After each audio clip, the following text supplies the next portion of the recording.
அம்மா வீட்டுக்கு கிளம்பியாச்சு. வீடியோ பார்த்துடலாமா?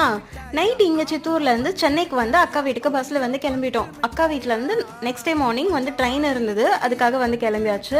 பட் நாங்கள் ரொம்ப லேட் பண்ணதுனால ட்ரெயின் பார்த்தீங்கன்னா ஜஸ்ட் மிஸ் பண்ணிட்டோம். சரி, அடுத்து பஸ்ஸில் வந்து புக் பண்ணிட்டு பஸ்ஸுக்கு வந்து கிளம்பிட்டோம். மதியம் 1 மணி போல் பஸ் இருந்தது, அதுக்கு வந்து கிளம்பியாச்சு. நைட்டு ட்ராவல் பண்ணுறதே எனக்கு பெட்டராக தோணுதுங்க. ஏன்னா பகலில் போகிறோம் போய்கிட்டே இருக்கோம் அப்படின்ற மாதிரி தான் வந்து இருந்தது. இந்த வாட்டி ட்ராவல் பண்ணது ஒரு சூப்பர் எக்ஸ்பீரியன்ஸாக வந்து இருந்தது. ஏன்னா நாங்கள் 4 பேர் மட்டும் தான் வந்து போயிருந்தோம் பஸ்ஸில். நான், அக்கா, யோகேஷ், பாப்பா மட்டும் தான் போயிருந்தோம். அது ரொம்ப ஒரு மாதிரி ஜாலியாக இருந்தது. ட்ரெயினில் போகிறோம் அப்படிங்கிறதுனால வீட்டில் வந்து லெமன் ரைஸ் பண்ணி எடுத்துகிட்டு போனது. கடைசியில் அது பஸ் ஆனதுனால மதியம் நான் சாப்பிட்டேன், பட் யாரும் மற்றவங்க சாப்பிடல. ஒரு வழியாக மாட்டுத்தாவணிக்கு ஒரு 9 மணி போல் ரீச் ஆகிட்டோம். இறங்கி வெளியே வந்ததுமே பார்த்தீங்கன்னா பசிக்க ஆரம்பிச்சிருச்சு. அங்கே வெளியவே பரோட்டா போட்டுட்டு இருந்தாங்களா, ஃபர்ஸ்ட் உட்காந்து சாப்பிடலான்னு சொல்லிட்டு அங்கேயே வந்து சாப்பிட்டுட்டோம். சாப்பிட்டு முடிச்சதுமே ஊருக்கு ஒரு பஸ் ரெடியாக இருந்தது. அந்த பஸ்ஸில் போய் ஏறி உட்காந்தாச்சு. அடுத்த வீடியோவில் பார்க்கலாம். பாய். வீடியோ பிடிச்ச மாதிரி லைக் பண்ணிடுங்க.